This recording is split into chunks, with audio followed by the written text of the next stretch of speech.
प्रयागराज में आए हुए सभी श्रोता भाई बहनों से निवेदन करेंगे, प्रयाग में अगर 2 दिन की कथा क्या,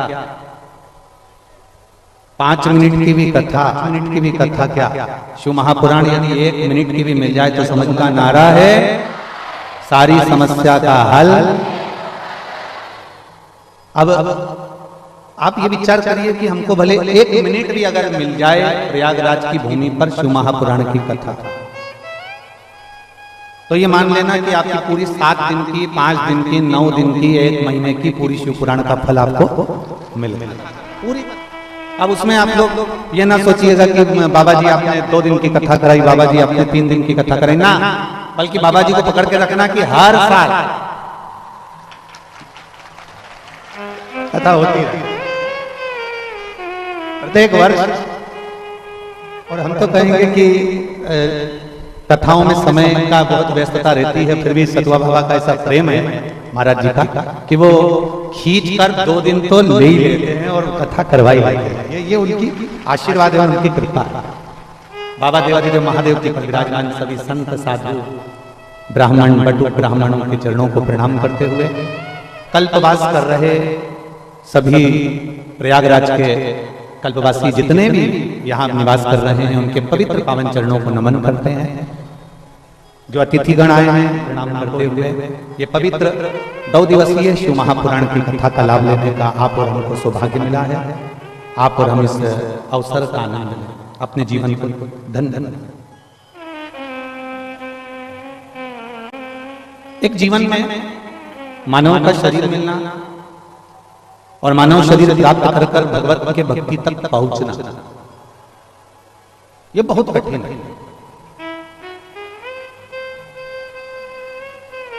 हमने पहले भी कथा में कहा कि आप डिग्रियां प्राप्त कर सकते हो, डिग्रियां मिलने में देरी नहीं लगेगी, डिग्री आप प्राप्त कर सकते हो। मेहनत करोगे, परिश्रम करोगे, बहुत अच्छी मेहनत में रहोगे तो ऐसी कोई डिग्री नहीं है जो आपके जीवन में आपको नहीं मिल सकती। आप जितनी मेहनत करोगे उतनी अच्छी डिग्री आपके हाथ में होगी। आपका परिश्रम, आपका कर्म आपको डिग्री दिलाता है। पर डिग्री मिलने के बाद भी शिव महापुराण की कथा कहती है कि किसी को डॉक्टर की डिग्री मिल गई, किसी को इंजीनियर, किसी को सीए की डिग्री मिल गई, कोई अच्छा डॉक्टर बन गया, कोई अच्छा सीए बन गया, कोई अच्छा इंजीनियर बन गया, कोई अच्छा पद पर जाकर विराजमान हो गया। पर शिव महापुराण की कथा कहती है वो डिग्री मिलने के बाद भी एक सबसे बड़ी डिग्री है, वो आपकी नम्रता की डिग्री है कि आपके अंदर नम्रता कितनी है, आपके अंदर की नम्रता कैसे। आप बहुत ऊंचे औहदे पर बैठ गए, बहुत ऊंचा औहदा आपको प्राप्त हो गया और उस औहदे पर पहुंचने के बाद मालूम पड़े डिग्री तो आपके पास में है पर आपकी नम्रता आपके अंदर नहीं है, आपकी विनम्रता आपके अंदर नहीं है, तो वो डिग्री का कोई मोल तत्व नहीं है। शिव महापुराण की कथा भगवान देवादिदेव महादेव कहलाते हैं। भगवान शंकर ब्रह्मा ब्रह्म लोक में रहते हैं, भगवान विष्णु वैकुंठ लोक में रहते हैं, इंद्र इंद्र लोक में रहते हैं, पर भगवान देवादिदेव महादेव कैलाश पर्वत के ऊपर सारे देवता ऊपर विराज रहे हैं, सारे देवता ऊंचे ऊंचे औहदे पर विराज रहे हैं और उनसे भी ऊंचा जो औहदा है वो मेरे देवादिदेव महादेव का है। पर महादेव इतने ऊंचे औहदे पर होने के बाद भी मेरे देवादिदेव महादेव नम्रता, सहजता, सरलता किसको कहते हैं कि देवताओं ने मंथन करा और मंथन में अमृत तो देवताओं ने रख लिया पर विष पास में भेज दिया और महादेव के पास में विष गया तो भी मेरे महादेव मुस्कुराकर उस विष को पी गए, क्योंकि महादेव को मालूम था कि मैं बहुत घर का बड़ा व्यक्ति हूँ और घर का जो बुजुर्ग होता है, घर का जो बड़ा होता है उसको विष पीने की आदत सी हो जाती है, वो लोगों की बात सुनने की आदत अपने अंदर रख ही ले। और तेरी कृपा बिना नहीं लेते हैं श्वास, तेरी कृपा से हे गंगाधार मुक्ति द्वार ओंकार तू, भोले ओंकार तू, आनंदिहार शंभुतार बखान क्या करूं मैं रातों के ढेर का, चपटी भभूत में खजाना कुबेर का, हे गंग मुक्ति द्वार ओंकार तू, भोले ओंकार तू, आयो शरण तिहार शंभु तार। एक विनम्रता हमारे भीतर, शिव विनम्रता देते हैं।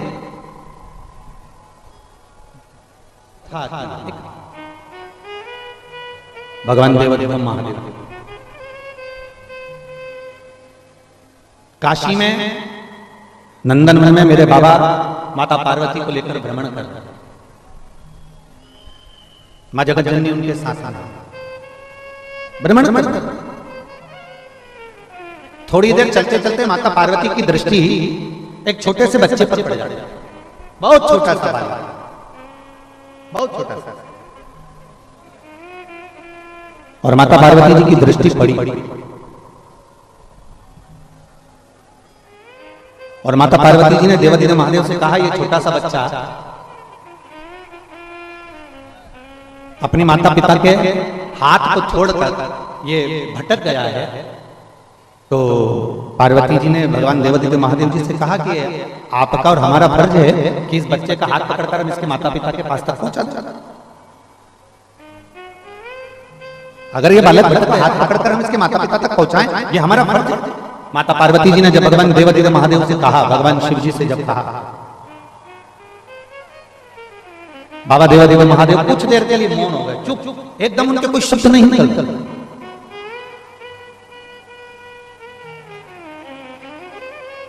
कुछ देर निकला, थोड़ा समय मिला, फिर इसके बाद में पार्वती जी ने फिर बाबा देवादिदेव महादेव से कहा, बाबा ये छोटा सा बच्चा भटक गया है, तो आपका और हमारा फर्ज बनता है कि अपन इसका हाथ पकड़कर इसके माँ बाप तक पहुंचा। शिव जी कुछ नहीं, मौन। थोड़ी देर तक तो बच्चा रोया, थोड़ी देर तक तो वो बच्चा बिलखा। थोड़ी देर बाद माता पार्वती जी ने क्या देखा कि वो बच्चा बिलख रहा था, रो रहा था, और थोड़ी देर बाद वो बच्चा उठा और राह ढूंढते ढूंढते ढूंढते ढूंढते ढूंढते ढूंढते कुछ समय में वो अपने माँ बाप के पास में पहुंच गए। अब शिव जी ने तुरंत पार्वती मैया का इशारा करा और इशारा कर कर कहा, देखा करा और इशारा कर कर कहा, देखो पार्वती, ये बालक अपने माता पिता के पास पहुंच गया। ये बालक अपने माता पिता के पास पहुंच गया। पार्वती देखिए आप, पार्वती जी ने जो देखा तो पार्वती जी कहती है, गजब की बात प्रभु, ना तो हम इसका हाथ पकड़कर लेकर गए और ना हम इसको हाथ पकड़कर वहां तक हम पहुंचा पाए, और ये अपने माँ बाप के पास पहुंच गए।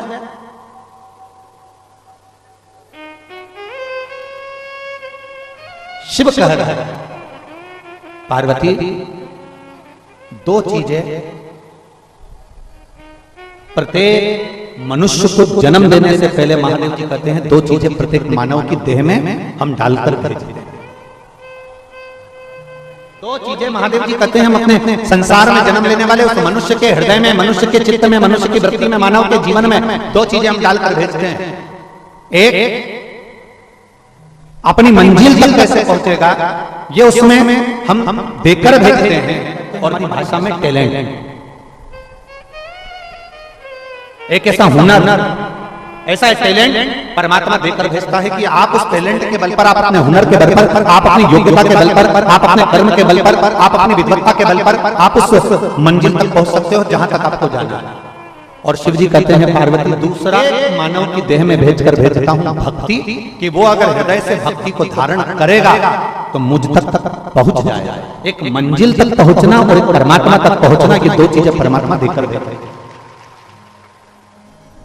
ये दो चीजें मेरे परमात्मा देकर भेजते हैं। एक हमें जिस मंजिल तक जाने का अच्छा टैलेंट देकर भेजा है, अच्छा ज्ञान देकर भेजा है, बस उसको थोड़ा सा हमें निखारना है, थोड़ा सा हमको उसको देखना है कि आखिर वो हमारे भीतर ऐसा कौन सा हुनर है, हमारे भीतर ऐसा कौन सा वो तत्व छुपा हुआ है जिसके बल पर हम अपनी मंजिल तक पहुंच सकते हैं।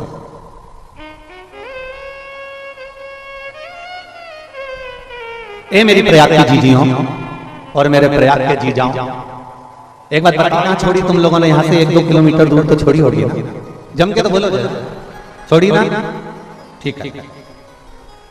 वहां से यहां तक कैसे आया है? पैदल।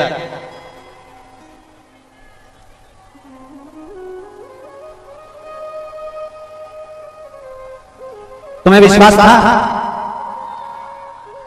कि तुम कथा स्थल तक पहुंच जाओगे?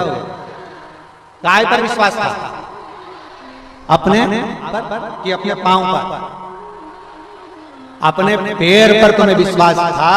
ऊपर वो लोग कह रहे थे कि गुरुजी हमें एक बात समझ में, किस पे भरोसा करते हो?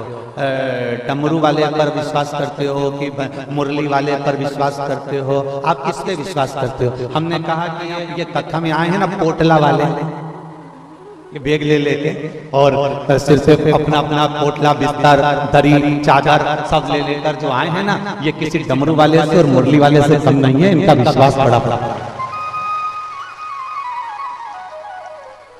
अभी हम देख रहे थे बाबा जी तो हमारे साथ में आते आते सतगुरु बाबा जी बड़े प्रसन्न से, देखो महाराज ये देखो बैग लेकर जा रहे हैं। वो माता चली जा रही बैग लेते, उधर साइड में भंडारा चल रहा था, इस हाथ में खिचड़ी, इस हाथ में बैग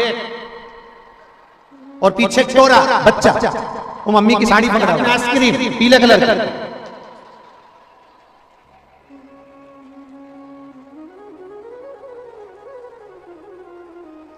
और बच्चा रोता रोता आइसक्रीम भी खा रहा है। और माँ एक हाथ में खिचड़ी, एक हाथ में बैग।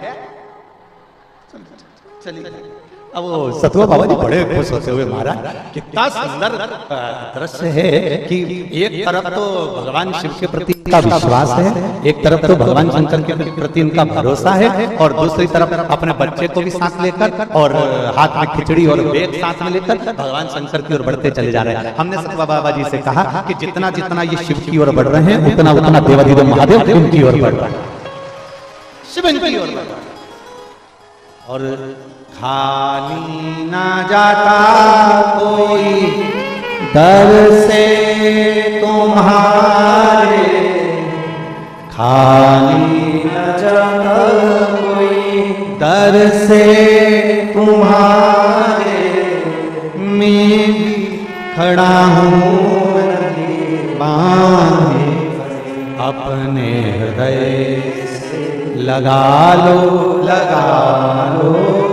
गिरा जा रहा हूँ, उठा लो भोले घर से, अब तो ना टालो, गिरी जा रही हूँ। विश्वास रखकर चले तेरे डमरू।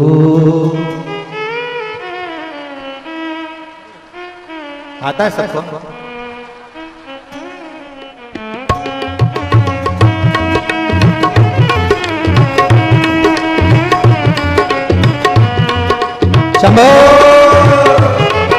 स्थान पर बैठकर भगवान देवाधिदेव महादेव से अपने मन की बात बड़े भाव के साथ, आनंद के साथ में प्रयागराज की पवित्र भूमि पर त्रिवेणी संगम पर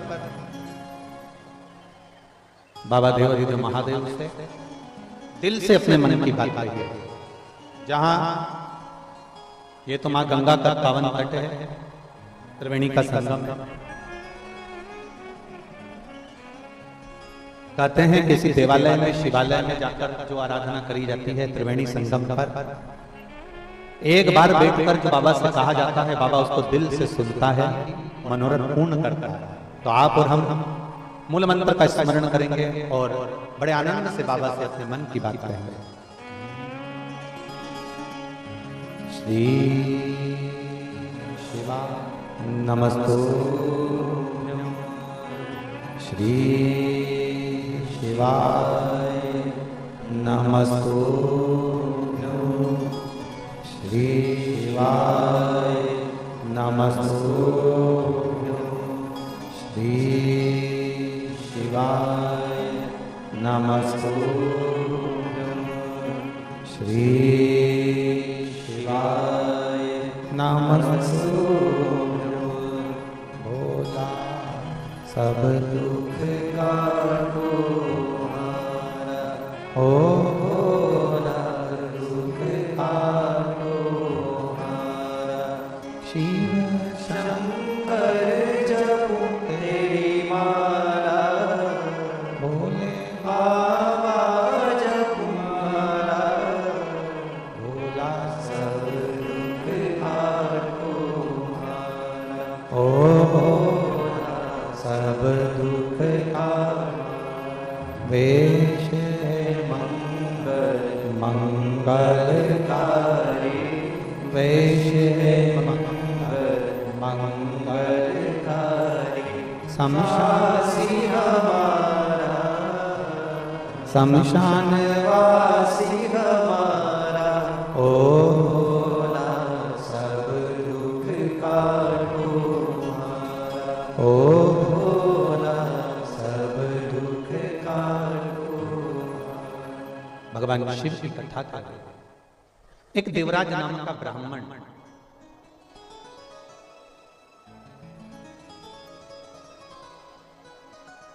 अपने ब्राह्मण कर्म को छोड़कर गलत कर्म में लग जाता, चोरी का धन लेकर शिवालय में पहुंच जाता। शिव महापुराण की कथा में आप लोगों ने श्रवण किया है कि अब कैसे भी अच्छे हो बुरे हो, आप जैसे भी फिर भी अपने माता पिता के लिए आप श्रेष्ठ हो। एक बात हमने पहले कही थी, आपके स्मरण में होगी कि एक गटर में नाली में कीचड़ में गिर जाता है तो वो बच्चे को मोहल्ले के लोग निकाल जरूर लेंगे, कॉलोनी के लोग उसको बाहर जरूर कर लेंगे, पर अपने गले नहीं लगाएंगे। लगाएंगे क्या? जम के तो बोलो, लगाएंगे नहीं। बच्चा अगर नाली में गिर गया, बच्चा अगर गटर में गिर गया, बच्चा अगर खड्डे में गिर, मोहल्ले के लोग उसको निकाल जरूर देंगे, पर मोहल्ले के लोग, कॉलोनी के लोग, सोसाइटी के लोग अपने गले से नहीं लगाएंगे। गले से कौन लगाएगा? अगर माँ ने देख लिया या पिता ने देख लिया या माँ ने देख लिया तो फिर वो माँ और पिता देख लेते हैं तो बच्चे को तुरंत दौड़ते हैं और दौड़कर उसको अपने गले से लगा देते हैं। अब माँ बाप ने ये नहीं देखा कि यह बच्चा गंदगी में सना हुआ है या गटर के पानी में लगा हुआ है या गंदे पानी में लगा हुआ है। माँ बाप ने तो ये देखा कि मेरी औलाद है, मेरी संतान, और उसको गले से लगा। जैसे माता पिता ये देखते हैं कि मेरा बच्चा है और मुझे गले से लगाना है, उसी तरह आप कितने भी पाप कर्म में विलीन हैं। कोई कहता है आप झूठ बोलते हैं मंदिर मत जाया करो, कोई कहता है आप चोरी करो, कोई कहता है आप कपट करते हैं मंदिर में मत जाया करो, कोई कहते हैं आप ऐसे गंदे हो मंदिर में मत जाया करो। शिव महापुराण की कथा कहती है, सनातन धर्म कहता है, हमारा हिंदू धर्म कहता है, आप कितने भी बेकार हो तो भी शिवालय में जाया करो, तुम्हारा पिता एक दिन तुम्हें गले से जरूर लगाएगा, ये निश्चित है। शिवालय में जाओ, तुम्हारा पिता तुम्हें गले से जरूर लगाएगा, ये निश्चित। तेरे मंदिर में आना मेरा काम है और मेरी बिगड़ी बनाना तेरा। आप उसके दरवाजे तक जाओ तो सही, आप उसकी चौखट तक जाओ तो, जब आप उसके दरवाजे तक जाओगे, चौखट तक जाओगे, जब आप उसके दरवाजे तक पहुंचोगे तो वो एक ना एक दिन आपको हृदय से लगाएगा ही, ये निश्चित है। अपने गले से, अपने कलेजे से लगाएगा ही, ये पक्का।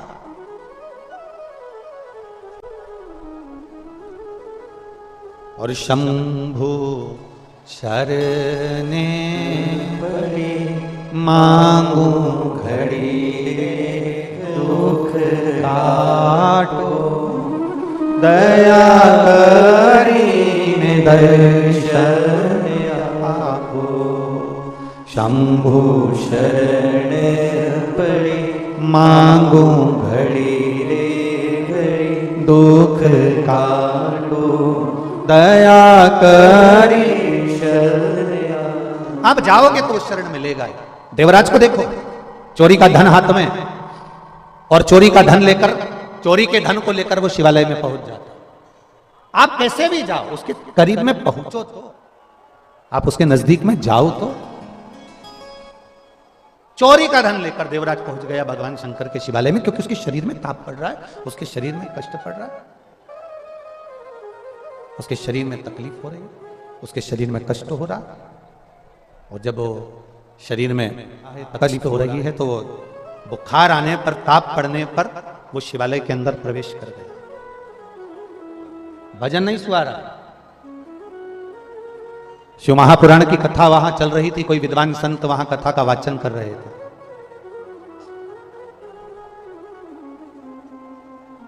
कोई विद्वान संत वहां कथा का वाचन कर रहे थे, जिस शिवालय में भगवान शंकर के उस शिवालय में जो चोरी का धन लेकर पहुंचा था, वहां पर कथा चल रही थी और कोई महादेव की जय जय घोष कर रहे थे, हार हार।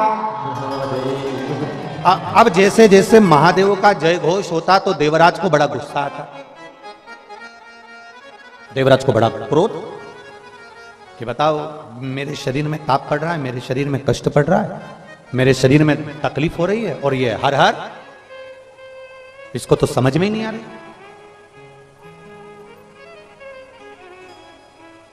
जब तक गलत अन्न और गलत धन,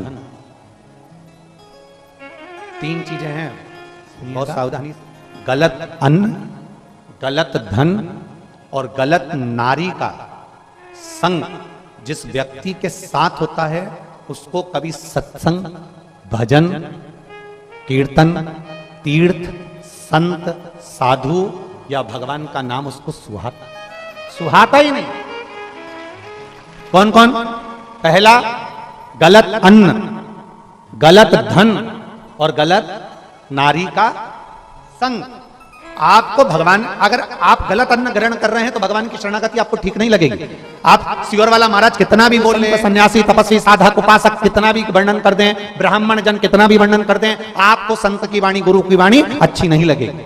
दूसरा गलत धन, अगर आपके पास में आ रहा है तो आप, जब आपके पास में धन बढ़ता है, सत्ता बढ़ती है, वैभव बढ़ता है, तो आपको पहले भी कथा में कहा कि आपके तीन मित्र बन जाते हैं। पहला ताली, प्रशंसा करने वाले, दूसरा थाली, होटल में खिलाने वाले, और तीसरा प्याली, मैं खाने में पिलाने वाले। ये तीन मित्र बढ़ जाते हैं और ये तीन मित्र एक दिन बर्बाद कर छोड़ देते हैं। तो शास्त्र कहता है एक अन्न का असर जल्दी होता है, दूसरा धन का असर, गलत धन यदि आपके पास में आ रहा है तो उसका असर जल्दी होता है, और तीसरे नंबर पर है पर स्त्री नारी, जो तुम्हारे से केवल धन के लोभ में जुड़ी है, कोई धन के लिए, कोई व्यापार आदि के लिए, कोई आपसे सिद्धता पाने के लिए, कोई अच्छा पाने के लिए आपसे जुड़ी है, तो समझ लो कि वो आपको बर्बाद कर ही छोड़े। पर नारी, ये भी एक देखा,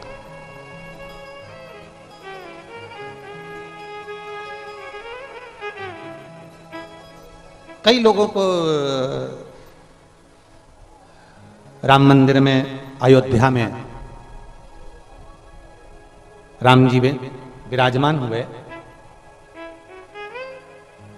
कई लोगों को बहुत अच्छा लगा, बहुत अच्छा।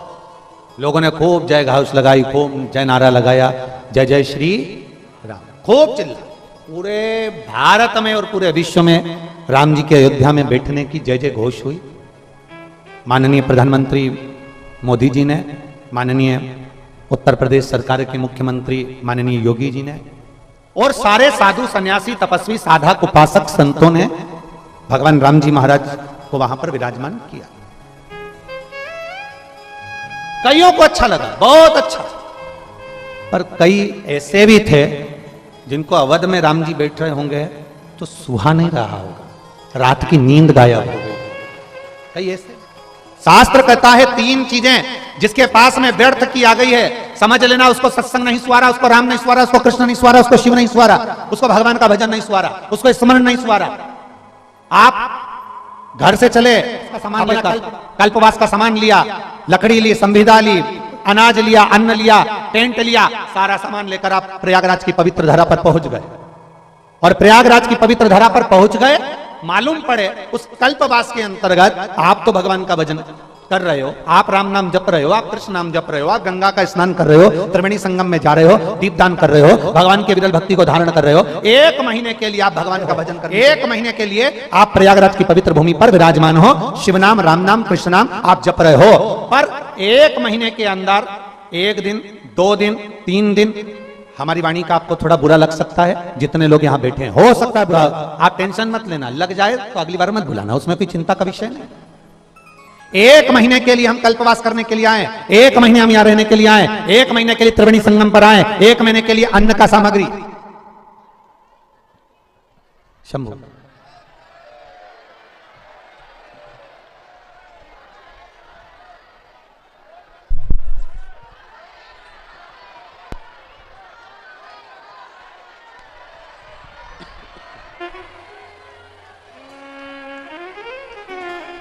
1 महीने के लिए हम कल्पवास करने के लिए आए हैं। 1 महीने के लिए हम अन्न की सामग्री लेकर आए हैं। 1 महीने के लिए हम सारी सामग्री को जुटाकर लेकर यहां 1 महीने। अब जरा विचार करिए,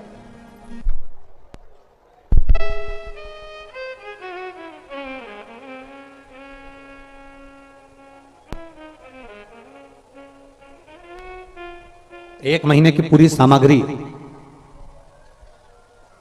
1 महीने का पूरा सामान लेकर, थोड़ा ध्यान देना, आपसे पूछ रहे हैं क्या पूरा 1 महीना में 2 या 3 दिन, 4 दिन, 1 दिन, 1 घंटा, आधा घंटा, 15 मिनट, 20 मिनट में 1-2 दिन ऐसे निकलते हैं जो 1-2 दिन हमारा मन कल्पवास में हम रह जरूर रहे होते हैं, पर उस महीने भर में से 2 दिन ऐसे निकलते हैं जिसमें हम भगवान से अपने दिल को जोड़ नहीं पाते। पूरे महीने आप कल्पवास कर रहे हैं, आप रह रहे हैं, आप गंगा त्रिवेणी का स्नान कर रहे हैं, आप राम नाम, कृष्ण नाम, शिव नाम जप रहे हैं, आप साबुन का त्याग कर दिए, आपने बहुत सारी वस्तुओं का त्याग, पलंग का त्याग कर दिया, आप जमीन का शयन कर रहे हैं, भूमि का शयन कर रहे हैं, आप कल्पवास का निवास कर रहे हैं, पर उस पूरे महीने में 1 या 2 दिन, 3 दिन ऐसे निकलते हैं जिस 3 दिन में हमारा चित्त, हमारा मन, हमारा दिल भगवान से थोड़ा सा दूर हो जाता है। हम घबराते हैं, मैं यहाँ तो भजन करने आई थी, मैं यहाँ कथा सुनने आई थी, प्रयागराज की धरा पर शिव महापुराण की 2 दिवसीय कथा सुनने आई थी, ऊपर से मुझे धूप सता रही है, ऊपर से मालूम पड़े मुझे भूख भी लग रही है, ऊपर से मुझे प्यास भी लग रही है, अर्थात कब तक सताएगी, कब तक सता रही होगी? जब आपके भीतर आपको 2 दिन 3 दिन ऐसे लगेगा, लग रहा आप बेचैन होंगे, तब आपको लगना चाहिए कि मैंने पूर्व में कोई अन्न ऐसा ग्रहण करा होगा, मैंने पूर्व में मेरे पास ऐसा कोई धन आया होगा जिस धन का उपयोग मैंने करा होगा, इसलिए 2 या 3 दिन मेरा कल्पवास में मन नहीं लगा, मेरा कथा में मन नहीं लगा, मेरा सत्संग में मन नहीं लगा, मैंने कोई धन या अन्न ऐसा ग्रहण कर लिया हो जिसका मुझे इसका फल मुझे प्राप्त नहीं हो रहा। पर धीरे धीरे धीरे आपका मन जब भगवान की कथा में रम जाए, लगने लगे कि हाँ मुझे कथा का रस तत्व ग्रहण करना है, 2 दिन मुझे कथा का। यहाँ एक बहन बैठी है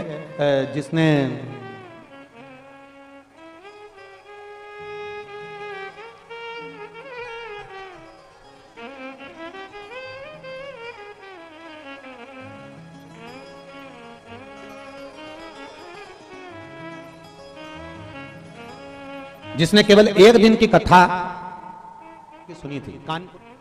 अन्नू तिवारी, मैं अन्नू तिवारी, पति चंद्रकांता तिवारी, बर्रा 2 कानपुर के निवासी हूं। कहीं बैठी हैं? आप ही हैं? हाथ हिला दो एक बार ऐसे। श्री शिवाय नमस्तुभ्यं। जितने लोग पत्र को पढ़ रहे हो, टीवी पर, आस्था चैनल पर पत्र को पढ़ रहे हो, वो टीवी के माध्यम से भी पत्र को पढ़ सकते हैं। मैं अन्नू तिवारी, पति चंद्रकांता तिवारी, बर्रा 2 कानपुर की निवासी हूं। मेरा मोबाइल नंबर ये है। मैं बाबा की भक्ति का क्या गुणगान करूं गुरुदेव। शिव भगवान के प्रति मेरा भाव कम था, पर बाबा की कृपा से अब मैं भगवान को बहुत मानती हूं। मैंने कथा पहली बार आपको टीवी पर श्रवण करी है। कथा सुनने का मन कथा के माध्यम से, टीवी के माध्यम से जुड़ा। जब आप कानपुर में कथा करने आए तब पहली बार आपकी कथा सुनी थी। वो भी केवल एक सुनने का कारण इतना सा था, जिसके मुंह से सुनी थी उसने एक ही बात कही थी कि कहीं पंडाल में बैठकर कथा श्रवण करी जाती है, जो मांगा जाता है बाबा वो देता है। गुरुदेव, मेरी एक बीमारी ऐसी थी जिसके कारणवश मेरे को चक्कर आ जाते थे और सर्वाइकल के कारणवश मुझे तकलीफ बनी रहती थी। मैंने सोचा कि पहली बार मैं कानपुर में कथा हो रही है, सब कहते हैं कि 1 दिन की भी अगर शिव पुराण तुम्हें सुनने को मिले तो सुनना, उसका फायदा, उसका लाभ मिलता है। मैंने कानपुर की 1 दिन की श्रवण करी गुरुदेव, और आज बाबा को धन्यवाद देने का मौका पूज्य गुरुदेव सतुआ बाबा ने दिया है, जिनके इस पावन प्रांगण में बैठकर मैं यहाँ अपने हृदय से कह सकती हूँ आज मेरी पूरी बीमारी समाप्त हो चुकी है और मैं बाबा को यहाँ धन्यवाद देने के लिए। और ठीक है बाबू, श्री शिवाय नमस्तुभ्यं। एक पत्र और है, बड़ा सुंदर लिखा।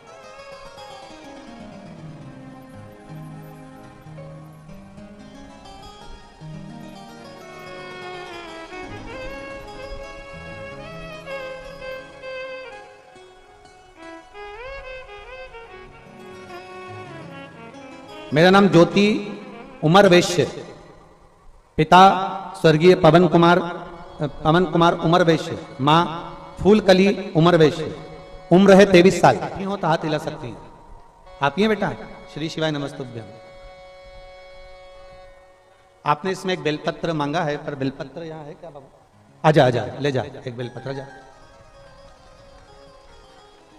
गुरुदेव, शायद मेरे बराबर जीवन में कोई ने संघर्ष नहीं करा होगा। मेरी तबीयत बहुत खराब हो गई थी, खाया तो कोई कहता था निमोनिया है,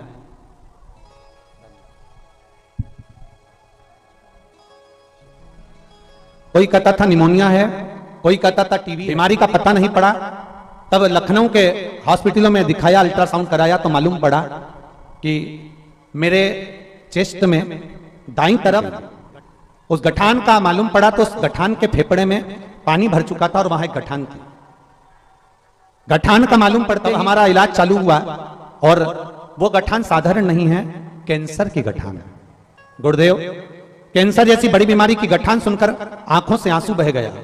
मेरा वो बीमारी के कारणवश एक तरफ पूर्ण तरह से मुझे तकलीफ होने लगी, और डॉक्टर ने बोला कि इसकी जो गठान है वो पूरे शरीर में कैंसर की गठान का पस के कारणवश ये 2 या 3 दिन की जीवित रहेगी, क्योंकि इसका कैंसर 4th पर पहुंच चुका है। इसका बचना बहुत मुश्किल है। मगर मेरे भोले बाबा तो भोले बाबा हैं गुरुदेव। मैं क्या वर्णन करूं? टीवी पर आपकी कथा सुनकर मुझे बल मिला। मैं बिस्तर पर लेटी लेटी कथा सुनती थी, तब मेरी मम्मी ने 1 लोटा जल शिवजी को चढ़ाना प्रारंभ करा और बाबा का पशुपतिनाथ का व्रत किया। मैं बाबा का क्या वर्णन करूं? 10 महीने 20 दिसंबर तक मैं फेफड़े में पानी भराता रहता, मुझे तकलीफ देता रहता था। पर जिस दिन से मैंने बेलपत्र खाना प्रारंभ करी और शिवजी पे चढ़ा हुआ जल पीना प्रारंभ करा, श्री शिवाय नमस्तुभ्यम का जाप करना प्रारंभ करा, आज मैं पूर्ण तरह से सुखी होकर मेरा कैंसर भी समाप्त हुआ और मेरा फेफड़े में हुआ। मैं बाबा को यहाँ प्रणाम करने आया।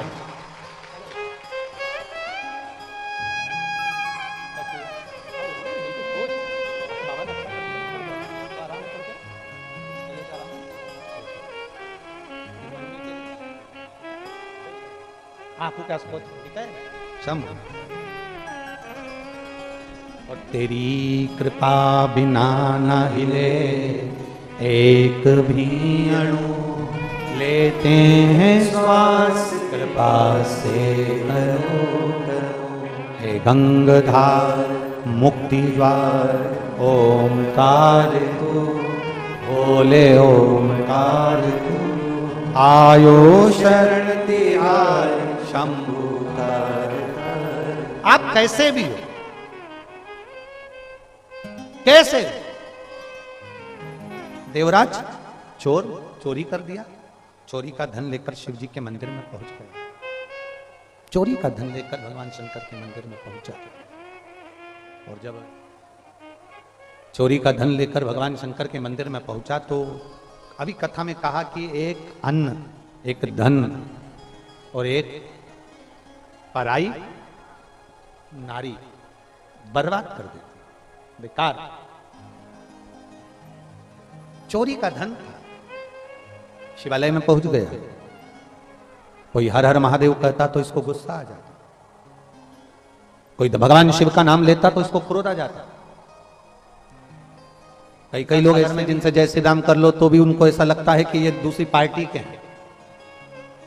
महाराज, आजकल तो बड़ा विडंबना है, अगर आपसे राम राम कर लिया ना किसी से तो उनको लगेगा ये पार्टी विशेष के हैं। ना, भगवान राम ना तो किसी पार्टी के हैं।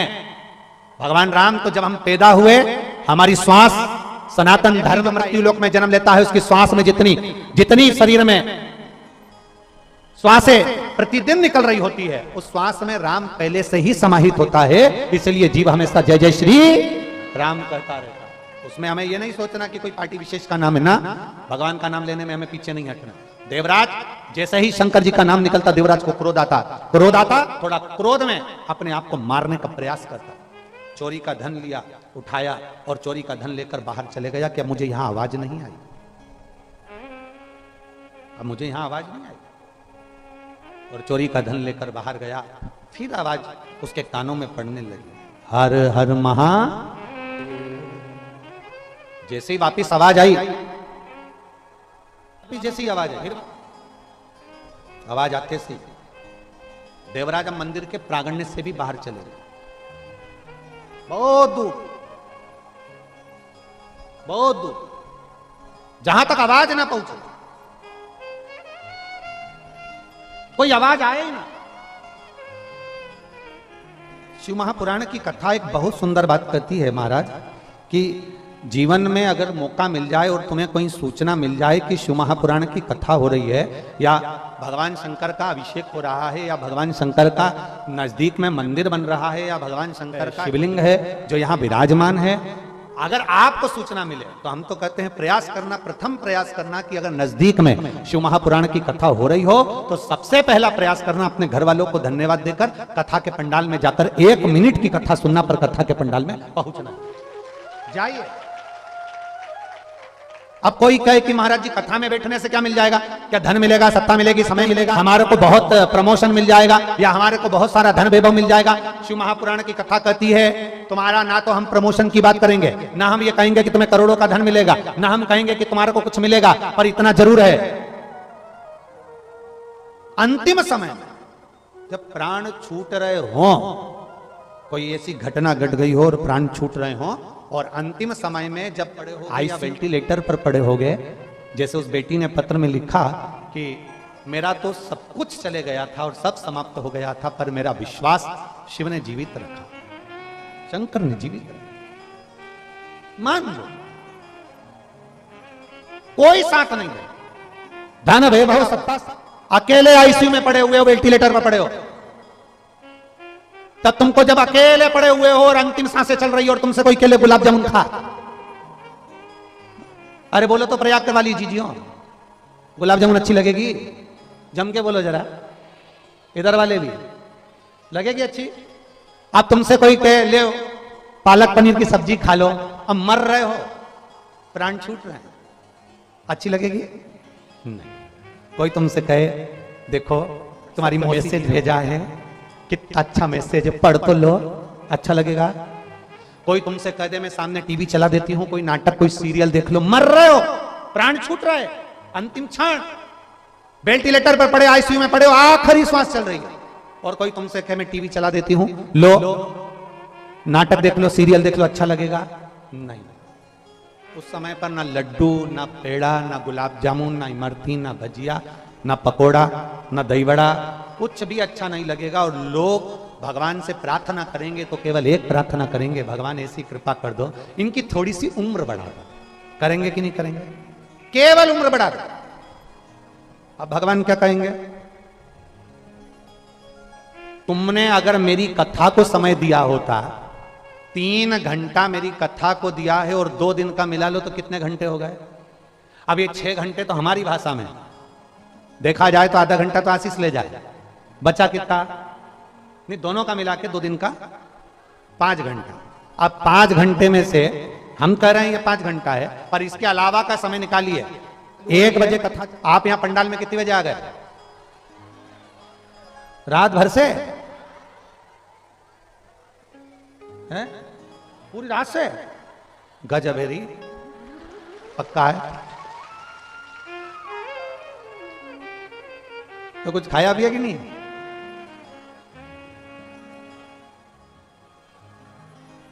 बोल बम का नारा है और बाबा है। धन्य हो जी, दंडवत प्रणाम हमारी ओर से आप सबको, बहुत बहुत प्रणाम। बैठे हो रात भर, धन्य। अब सोचिए जरा, कथा कितने देर की है? 2.5 घंटे की, और बैठे पूरी रात से हो। अब जरा विचार करना, तुमने जो समय गंगा जी के घाट पर, त्रिवेणी के घाट पर महादेव को दिया है, काल बनाने वाला कौन है? महाकाल। समय बनाने वाला महाकाल। सूर्य की गणना करने वाला कौन है? महाकाल। नक्षत्र बनाने वाला कौन है? महाकाल। तिथि बनाने वाला कौन है? महाकाल। जब काल की गणना करने वाला खुद काल अधिपति महाकाल राजा है, तो तुम रात भर से अगर बाबा की प्रतीक्षा कर रहे हो, कथा सुन रहे हो, 2 दिन तुम बाबा के लिए, तो तुम्हारा समय तुमने जितना बाबा को दिया है, तुम्हें जब अंतिम समय में इस समय की जरूरत पड़ेगी, तब मेरा काल अधिपति वो समय निकालकर तुम्हारे पास खड़ा है। तब खड़ा बोल बम का नारा है। और अंत समय प्रभु आना पड़ेगा, अंत समय प्रभु आना पड़ेगा। वचन दिया तो निभाना पड़ेगा, आए नाए प्रभु कुटुंब कभी, अंत समय प्रभु आना पड़ेगा, और वचन दिया तो निभाना पड़ेगा। आप पुकारोगे वो तुम्हारे सम्मुख में आएगा। जो समय तुमने उसको दिया है वो समय, एक पत्र है देखिए, मैं ज्योति साहू पुत्री राम प्रसाद साहू, मैं ग्राम अकबरपुर मिर्जापुर कंसेदा प्रयागराज की रहने वाली हूं। कहीं बैठी हैं इधर है, कहां है, हाथ हिलाओ। अच्छा यही लोग है ना। ज्योति साहू कौन सी है? 1 2 3 4 में से है कौन सी? पीली वाले कपड़े वाले है? हाँ ठीक है। मैं ज्योति साहू पुत्री राम प्रसाद साहू, मैं ग्राम अकबरपुरा मिर्जापुर कसेदा प्रयागराज की रहने वाली, मेरा मोबाइल नंबर ही है। आजा बेटा, एक बेलपत्र ले जा। बाबा, मेरा छोटा भाई दीपक साहू बचपन से ही मानसिक स्थिति कमजोर है। बाबा, बचपन से ही उसको चलना फिरना जाना आना में तकलीफ और मानसिकता उसकी थोड़ी सी तकलीफदायक है। गुरुदेव, डॉक्टरों के हिसाब से वो ठीक नहीं हो सकता था, डॉक्टरों के हिसाब से उसका चलना नहीं हो सकता था, पर 1 लोटे जल का मैं वर्णन करना चाहती हूं। शिव मंदिर में जाना, लोटा भर के जल चढ़ाना और वो चढ़ा हुआ जल वापस लाकर मैं अपने भाई को, बाबा का मैं क्या गुणगान करूं। बाबा, आज मेरा भाई, लोग उसको मानसिक स्थिति खराब थी, पागल टाइप का था, लोग उसको अपशब्द कहते थे, पर अब मेरा भाई खुद चलकर भगवान शंकर के मंदिर जाता है और जल चढ़ाकर आता है। मैं बाबा को यहां धन्यवाद देने के लिए आई हूं। भाई आया है क्या तुम्हारा? चल नहीं सकता था, बैठा रहता था, मानसिक स्थिति ठीक नहीं थी, अब वो स्वयं लोटा भरकर जल लेकर जाता है और शिव जी को चढ़ाता है। आज मैं अपने भाई को भी यहां लेकर आई हूं, बाबा से केवल एक बेलपत्र की चाह है। मेरा भाई बहुत अच्छा हो गया है गुरुदेव, और बाबा की कृपा। एक बार जोरदार ताली बजाएं इस बेटी के लिए। बहुत बहुत सारा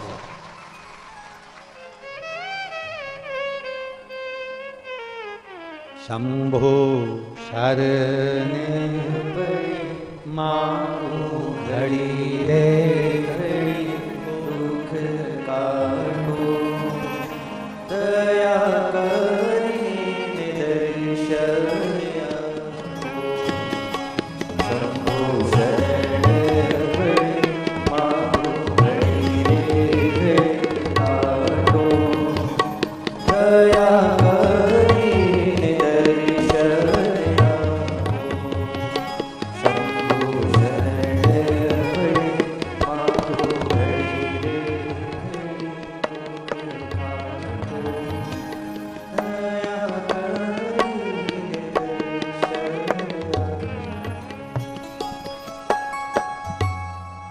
शंभो ने मांगू घड़ी रे घड़ी दुख काटो, दया करी दर्शन। आप दिल से प्रार्थना, वो दिल से सुनता। आप दिल से कहेंगे, वो दिल से सुने। जहां जगह मिल जाए ना, वहां बैठकर जिस समय पर श्री शिवाय, जम के बोलो जरा, श्री शिवाय नमस्तुभ्यम, जहां जगह मिल जाए और इस व्यासपीठ के सामने बैठकर जहां से बोलने का मौका मिल जाए वहां बोलकर उनकी बात जरूर कहो दिल से। पत्र देखिए, प्रयागराज के पत्र पहले दिन के हैं, और इतने पत्र पढ़ना सरल नहीं, सहज नहीं, हमारे बस की बात नहीं, और दिल से और विश्वास से कहते हैं। 2 दिन की कथा मिली है, 2 दिन सुनो, और 2 दिन सुनने के बाद तुम्हारे नजदीक में जब भी कथा हो, ये गंगा मैया के तट पर कहकर जाना कि अगला पत्र मेरा भी व्यासपीठ पर पहुंचना चाहिए। दिल से सुनकर जा, दिल से कथा कर रही है, देवराज का चरित्र कर रहा है। देवराज कथा नहीं सुहा रहे, संत की वाणी नहीं, देवराज को वो अच्छा नहीं लग रहा। जो दो बार बार हर हर महादेव कहा जा रहा है वो देवराज को श्रेष्ठ नहीं लग रहा। राम राम कहना, कृष्ण नाम कहना, शिव नाम कहना कई लोगों को अच्छा नहीं लगता, ठीक नहीं लग रहा। अब लगा देवराज को,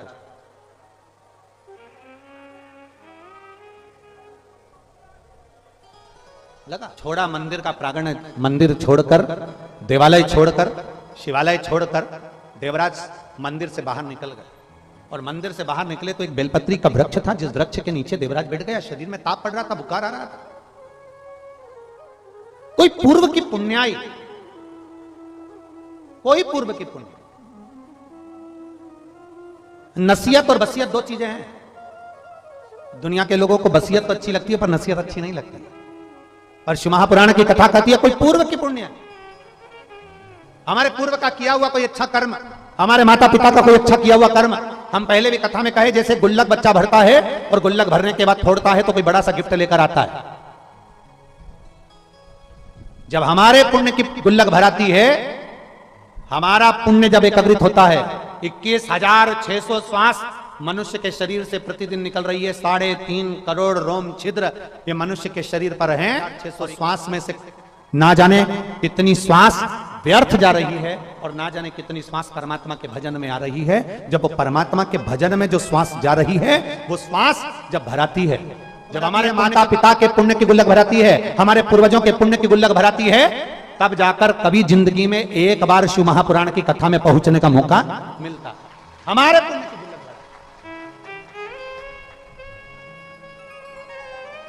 तब कहीं पहुंच पाते हैं। भगवान शंकर की शरणागत, जब कहा शंकर जी कहां रहते हैं, जम के बोलो, जम के जरा, है कैलाश। पास में ढूंढना हो तो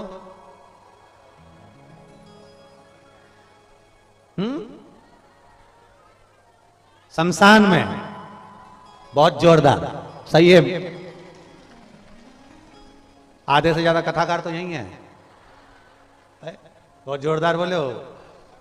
शंकर जी कहां रहते हैं? अपने नजदीक में, बिल्कुल करीब। कैलाश पर्वत तो अपन जा नहीं सकते, कैलाश जाना है तो भी ज्यादा वजन लेकर नहीं जाएंगे। और शमशान में जाना हो, मोजे, जूते, ब्यूटी पार्लर सब करके फिर जाओगे क्या? पूरा तैयार, खूब सारा सामान लेकर नहीं। कैलाश भी जाना है तो जितना सामान छोड़ जाओगे उतने अच्छे से तुम्हारी यात्रा सुखद होगी। हम तो आप लोगों से पहले भी कहते हैं, यहां पर भी कर रहे हैं, जब भी शिव महापुराण की कथा में कहीं पंडाल में आओ ना, ज्यादा सामान लेकर आते हो तो ज्यादा टेंशन रहता। बहुत अच्छा वीआईपी फोन ले जाओ, आधा टेंशन कोई ले नहीं जाए, और मालूम पड़े सोने का सामान पहनकर चले जाओ तो टेंशन। इसलिए शंकर की कथा में जाओ, मेले में जाओ, कुछ लेकर। किसके भरोसे जा रहे हो? जम के बोलो जरा।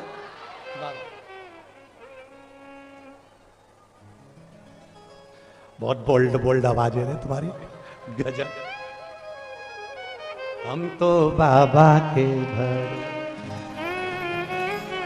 हमको बाबा के भरोसे चलते, ये दुनिया वाले चलते। आपकी आवाज तो है मेरे तक। ये दुनिया, हम तो बाबा के भरोसे चलते हैं, हम तो बाबा के भरोसे चलते हैं, भोले बाबा के भरोसे चलते हैं, भोले बाबा के भरोसे चलते हैं, डमरू वाले के भरोसे चलते हैं, डमरू वाले के भरोसे। हम तो बाबा के बाबा के भरोसे चलते हैं, डमरू वाले के भरोसे चलते हैं, डमरू वाले के